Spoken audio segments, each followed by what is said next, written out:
Pemirsa, masih bersama saya Syifa Aulia dalam Berita Kaltim hari ini. Kembali kami sampaikan 3 berita utama Kaltim hari ini.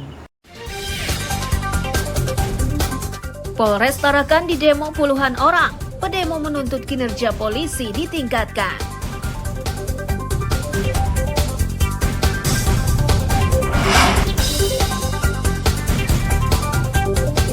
Longsor dan pohon tumbang terjadi di Balikpapan menyebabkan warga resah dan khawatir.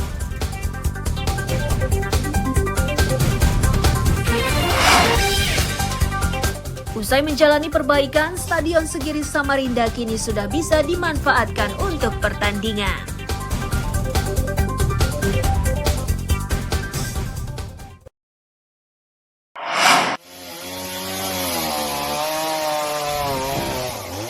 Petugas gabungan dikerahkan untuk membantu memotong batang pohon yang tumbang dan menimpa rumah warga di Gunung Guntur, Sumberjo, Balikpapan Tengah. Petugas harus ekstra berhati-hati agar batang pohon yang akan disingkirkan ini tidak menambah kerusakan pada bangunan rumah warga.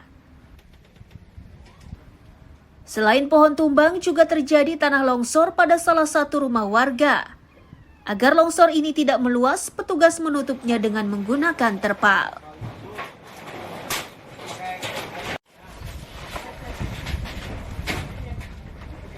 Izin melaporkan telah terjadi tanah longsor dan pohon tumbang.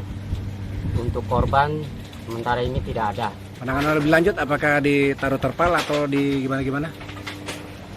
Penanganan lanjut dikasih terpal, 1 buah terpal. Pohonnya? Pohon sudah dievakuasi? Pohon sudah dievakuasi, sudah disinso. Penghuni rumah menyatakan longsor di rumahnya terjadi saat para penghuni tengah terlelap. Mereka bersyukur longsor ini tidak meluas sehingga jatuhnya korban dapat dihindari. Meski begitu, bagian belakang rumahnya rusak tergerus longsoran.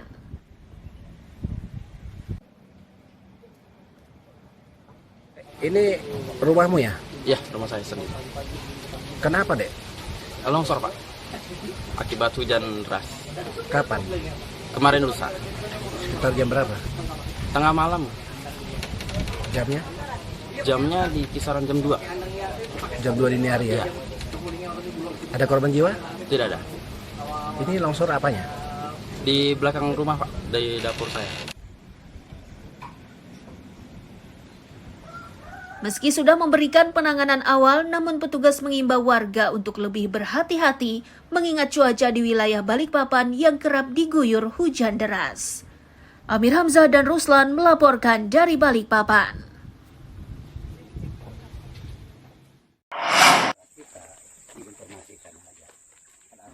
Petani sawit di Desa Busang, Kutai Timur desak Mabes Polri untuk segera mengusut perkara dugaan penyerobotan lahan sawit milik petani.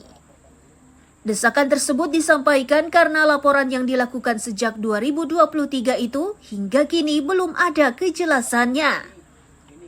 Petani meminta kepada Mabes Polri agar mempercepat prosesnya agar petani bisa leluasa melakukan aktivitas di kebunnya masing-masing.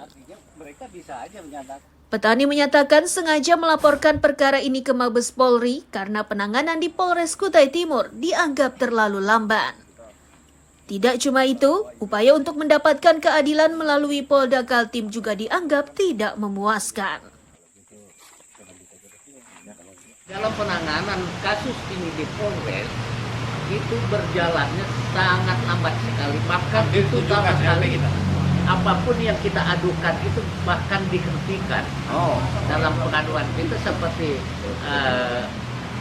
laporan palsu atas laporan palsu. Terus akhirnya laporan ini saya sampaikan ke Mabes. Kapan itu, Pak? Tahun 28 Agustus 2023.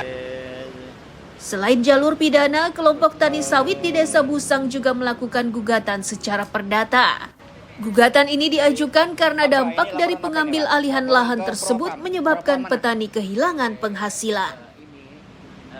Perjalanannya sudah mengajukan gugatan perdata yaitu terkait rapat luar biasa yang dilakukan oleh sebagian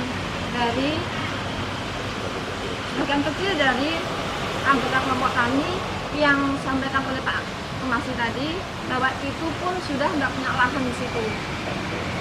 Jadi saat ini sedang mediasi, namun sudah 2 kali mediasi di Pengadilan Negeri Sangatta, namun gagal. Total lahan yang kini dituntut oleh petani di Desa Busang mencapai 500 hektar. Petani terus berupaya mendapatkan lahannya kembali karena mengaku tidak pernah memberikan lahan tersebut ke pihak lainnya termasuk koperasi petani. Amir Hamzah dan tim liputan melaporkan dari Samarinda.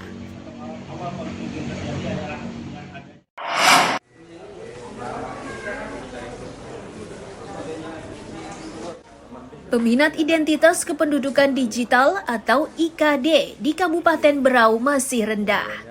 Tercatat hanya 6 ribuan orang yang sudah menggunakan identitas kependudukan secara digital. Sementara target yang disasar sebanyak 200 ribuan orang.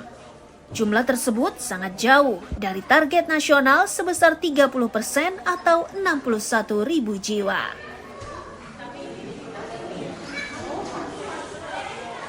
Pihak catatan sipil menyebut sistem kependudukan digital di era sekarang sangat penting. Tujuannya yakni untuk memudahkan bertransaksi ataupun mendapat layanan kependudukan.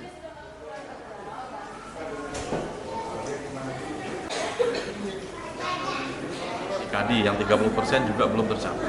Baru sekitar 6 ribuan penduduk Berau yang memiliki IKD. Memang IKD ini bisa dikatakan dari program Capil ini program yang terbaru ya. Terbaru dibandingkan program yang lain. Dan di pusat memang kita di kabupaten seluruh Indonesia ditarget 30%. Sehingga kami juga harus berpikir bagaimana pemanfaatan IKD ini bisa multi efek dan menjadi kebutuhan masyarakat.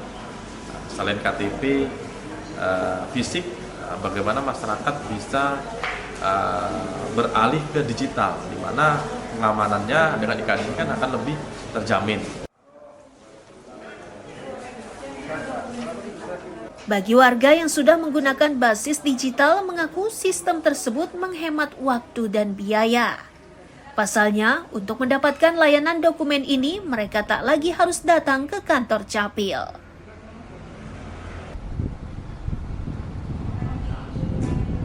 Gimana Pak tadi tuh diberitahu caranya atau gimana Pak? Dikasih tahu caranya, Pak.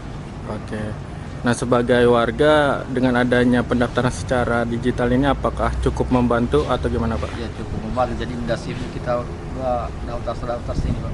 Oke, berarti bisa langsung dari tempat tinggal Pak ya? Iya.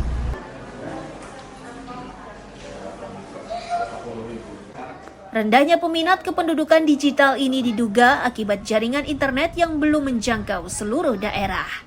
Selain itu, sebagian warga masih belum memahami penggunaan teknologi telekomunikasi. Miko Gusti melaporkan dari Kabupaten Berau.